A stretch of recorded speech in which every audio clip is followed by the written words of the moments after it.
Bak agen rahasia, para peneliti Malaysia belakangan ini bergentayangan di pelbagai pelosok Nusantara. Mereka berburu naskah Melayu klasik untuk diboyong ke negaranya. Bila naskah yang dikendaki tak bisa dibeli, mereka memotretnya. Pelaku lancung orang Malay yang mengaku sebagai bangsa serumpun itu terungkap dalam rapat kerja Asosiasi Budaya Tulis (ATL) di Jakarta, 10–11 Desember lalu. Ditengarai, ratusan naskah Melayu klasik dari Indonesia kini terbang ke Malaysia. Naskah-naskah tersebut oleh mereka dibuatkan situs tersendiri. Jika kita mau mengakses naskah-naskah itu, harus membayar, kata Al-Azhar, Ketua ATL Riau. Para peneliti dari Malaysia atau Singapura membeli naskah-naskah koleksi perorangan, yang mewarisi naskah klasik. Para pemburu naskah Melayu dari negeri jiran itu membujuk ahli waris naskah agar sudi menjualnya. Mereka menawarnya hingga belasan juta rupiah untuk setiap naskah. Ahli waris naskah kuno yang taraf ekonominya kurang menguntungkan itu pun tergiur. Salah satu contohnya adalah naskah kuno tentang tata cara pelaksanaan hidup dalam sebuah kerajaan Melayu. Naskah itu adalah catatan harian yang ditulis pemuka masyarakat Pakil, Tanjung Pinang, Provinsi Riau Kepulauan. Seorang peneliti Malaysia dikabarkan membeli naskah itu 12 juta rupiah. Modus itu, kata Al-Azhar, sekilas tampak bisa dibenarkan. Karena mereka melakukan transaksi jual-beli, tuturnya. Masalahnya, menurut Undang-Undang Perlindungan Cagar Budaya, jual-beli hanya boleh dilakukan masyarakat atau individu pemilik naskah kuno itu kepada kalangan dalam negeri.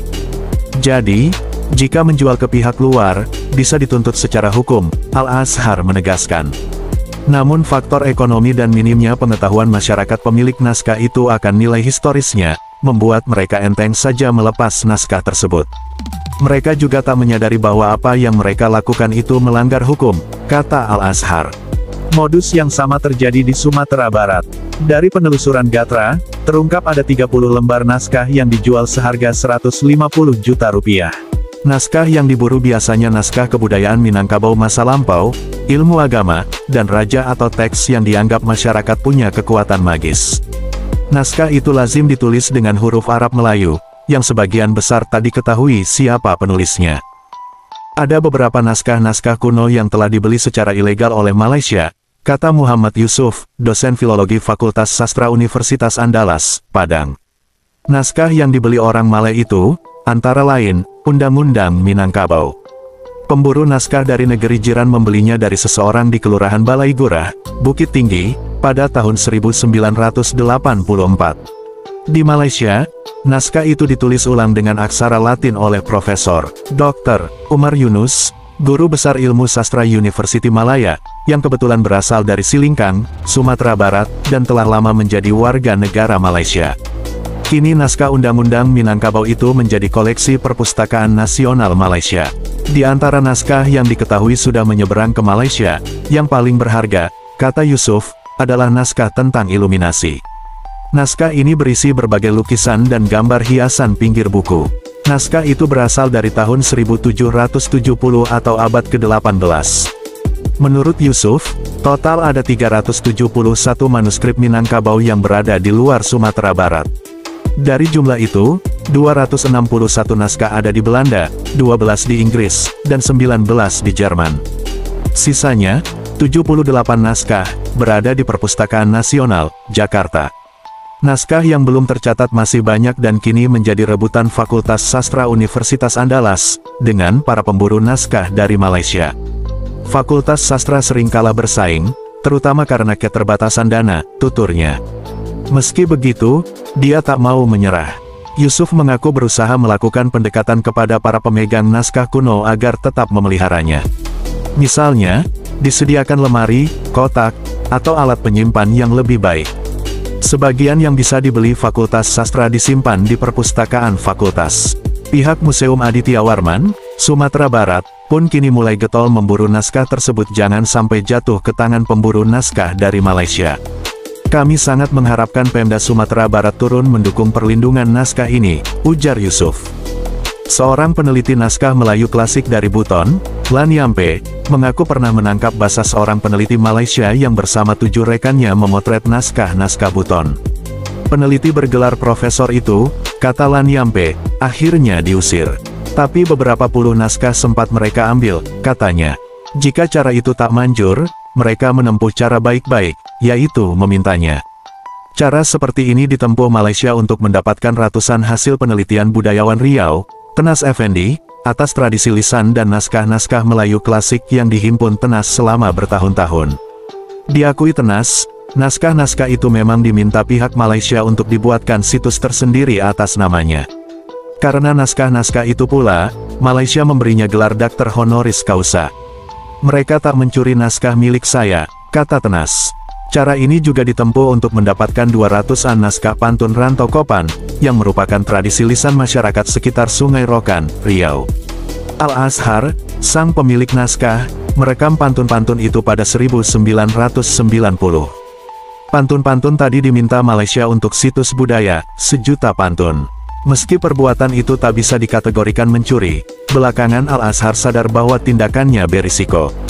Pasalnya, pantun-pantun itu sama sekali belum dipatenkan. Suatu saat, bisa saja 200 pantun Rantau Kopan tersebut diklaim Malaysia sebagai miliknya, tuturnya dengan nada khawatir. Mengapa Malaysia begitu getol berburu naskah-naskah kuno itu? Menurut Muhammad Yusuf, Malaysia memang berambisi menjadi pusat Melayu dan pusat Islam. Ia menduga, gerakan itu juga sejalan dengan gerakan dunia Melayu Islam, yang berpusat di sana. Dengan demikian, orang yang mau belajar tentang Melayu harus belajar di Malaysia, kata Yusuf. Ketika berkunjung ke Kuala Lumpur, Malaysia, 2 pekan lalu, Gatra menangkap kesan itu. Beberapa tokoh setempat yang ditemui Gatra menyebut nenek moyang mereka adalah orang Melayu.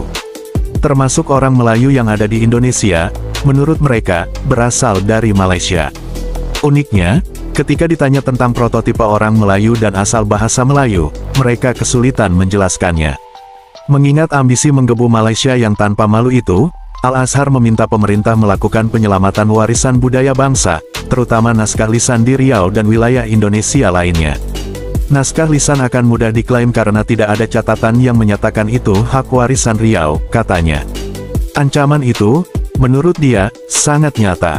Pada saat ini, di Riau ada 12 melodi naskah lisan, sedangkan Malaysia memiliki 3 melodi sejenis. Jadi, ada 9 melodi yang tidak ada di Malaysia, tuturnya.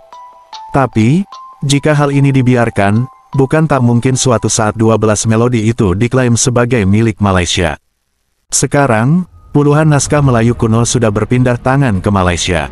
Peralihan itu dinilai karena minimnya perhatian pemerintah untuk mengumpulkan dan melindungi naskah Melayu, serta kegigihan para akademisi, budayawan dan pemerintah Malaysia dalam berburu dan mengumpulkan naskah-naskah kuno. 2 tahun terakhir, saya tahu sedikitnya 60 naskah-naskah kuno Melayu Riau sudah berpindah ke Malaysia, ujar budayawan Riau, Al-Azhar, di Pekanbaru. Catatan Lembaga Adat Melayu Riau, kata Al-Azhar, menunjukkan sejumlah naskah kuno yang berpindah tangan, antara lain tafsir-tafsir, Al-Quran kuno, syair, catatan harian dan karya-karya pujangga Melayu serta sejumlah naskah-naskah lain dari abad ke-18 hingga ke-19. Oleh pihak Malaysia, naskah-naskah yang terserak di seluruh Riau dan Kepulauan Riau itu dibeli, dicari, dan diteliti. Menurut Al-Azhar, upaya itu merupakan langkah Malaysia mencapai slogan Truly Asia. Dengan slogan itu, Malaysia mencanangkan sebagai pusat Melayu dunia. Mereka mencari naskah-naskah dimaksud hingga ke semua wilayah Riau. Umumnya mereka mendapatkan dengan cara membeli yang harganya bisa mencapai puluhan juta untuk setiap naskah, kata Al-Azhar. Al-Azhar menyebut, situasi ini mestinya menjadi perhatian serius pemerintah Indonesia terlebih pemerintah Provinsi Riau dan Provinsi Kepri. Pemerintah harus menyelamatkan kembali naskah-naskah kuno tersebut sebagai warisan dan identitas bangsa. Dengan melihat catatan akuisisi, akan memungkinkan naskah-naskah itu kembali ke Indonesia, kata Al-Azhar. Kita khawatir, suatu saat semua identitas kita beralih ke Malaysia. Ini sudah menjadi masalah serius. Anggota Dewan Perwakilan Rakyat Daerah Riau Bidang Seni dan Budaya, Edi Ahmad RM, menyebut perpindahan itu harus dicegah. Ia pun meminta pemerintah Indonesia juga pemerintah Provinsi Riau melakukan sejumlah langkah pengamanan naskah-naskah kuno yang ada. Angklung, reok Ponorogo, batik, hombo batu, dan tari Folaya, adalah hanya beberapa ragam budaya yang sering disebut orang telah diklaim oleh Malaysia, Tetapi banyak orang yang lupa bahwa khazanah budaya dalam bentuk artefak kuno tulisan tangan, atau yang dikenal sebagai naskah-naskah kuno, jauh lebih banyak yang telah berpindah tangan ke Malaysia. Sebagai orang lapangan, saya tahu ada puluhan, dan bahkan mungkin ratusan naskah kuno dari berbagai daerah, seperti Aceh, Minangkabau, Riau, dan wilayah Melayu lainnya, yang telah diborong oleh pembeli ilegal asal Malaysia. Saya katakan ilegal karena jual beli itu memang terjadi, di bawah tangan, tidak pernah terang-terangan. Maklum, semua mungkin tahu, menurut UU Cagar Budaya Nomor 5.992, naskah kuno termasuk benda yang harus dilindungi dan tidak boleh diperjualbelikan, kecuali atas campur tangan negara. Mengapa Malaysia begitu tertarik dengan naskah-naskah kuno kita, khususnya yang berbahasa Melayu dan berhubungan dengan Islam, sampai berani membeli naskah-naskah kuno itu seharga ratusan juta rupiah?